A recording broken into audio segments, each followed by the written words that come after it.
Celine Saxby.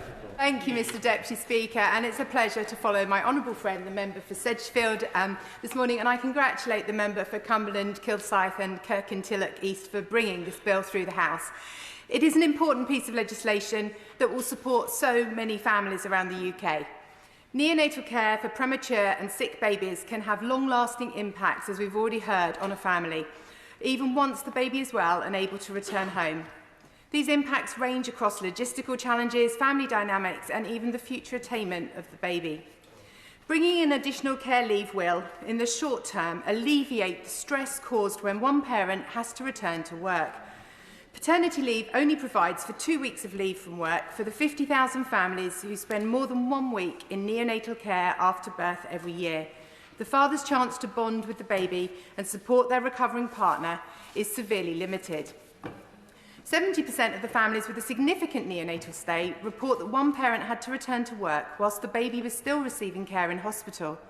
The pressure this puts on the remaining parent as they make crucial decisions for their child alone, have to remain in hospital whilst recovering themselves, or face issues around childcare for older children is immense.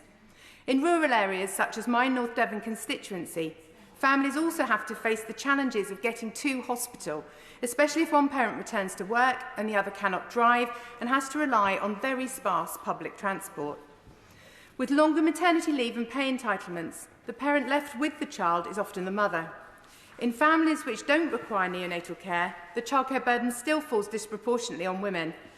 In 2018, government research found that fewer than 1 in 5 of all new mothers and 29% of first-time mothers returned to work full-time in the first 3 years after maternity leave. In the Childcare and Early Years Survey of 2021, around 71% of mothers with children aged 0 to 14 were in work.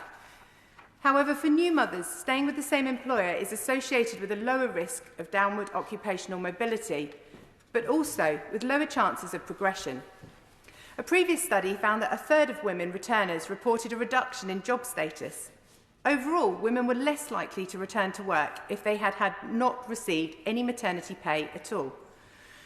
Whilst there has been notable progress in maternity leave for women and, of course, paternity leave, the lives of mothers when they return to work and how it affects their career progression and productivity has been less talked about.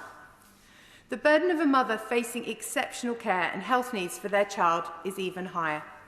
At present, parents of babies that are born prematurely have to leave their children at an earlier stage of development than other parents. This leads to many mothers reconsidering their plans and either significantly delaying their return or leaving the workforce altogether.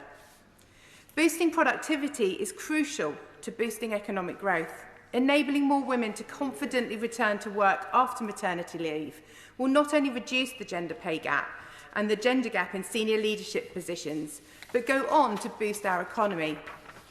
This bill does not just support families, but also helps British businesses manage parental leave.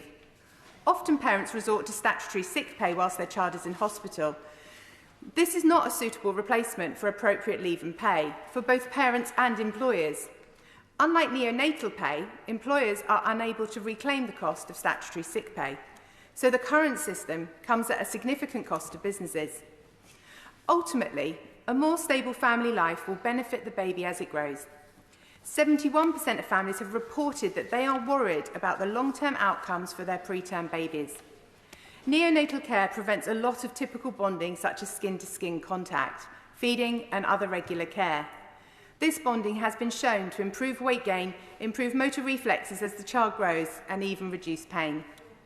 By giving parents the right to neonatal care leave, on top of maternity and paternity leave, families have more time to bond, increase their confidence in their parenting, and reduce separation and financial stresses.